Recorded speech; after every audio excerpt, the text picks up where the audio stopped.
বিশ্বনবী ফাতেমারে বললেন, ফাতেমা, আলী কোথায়?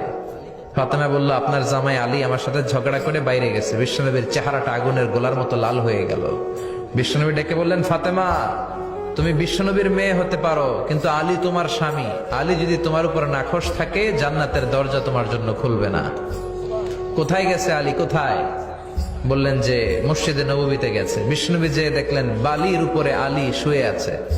বিশ্বনবী মজা করে ডাক দিলেন, ইয়া আবা তোরাব। তোরাব অর্থ বালি, তোরাব মানে কি? বিশ্বনবী ডাক দিলেন, ইয়া আবা তোরাব, মানে হে বালির বাবা আলী, ওঠো। এখন আলী ওঠে না, রাগ করে আসছে। বিশ্বনবী এদিক দিয়ে তাকায়, আলী ওইদিকে তাকায়। বিশ্বনবী ওদিকে আসলে আলী এদিকে তাকায়। মনে মনে করে এতক্ষণ আপনার মাইয়াই গুতাইছে, এখন আপনি গুতাইতেছেন।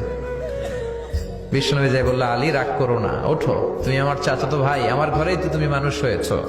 ঘাপটি মেরে হাতটা ধরে টান দিলেন। সাইয়েদনা আলী উঠতে বাধ্য হলেন। বিশ্বনবী কারো হাত ধরে টান দিলে ওই লোক বসে থাকতে পারে?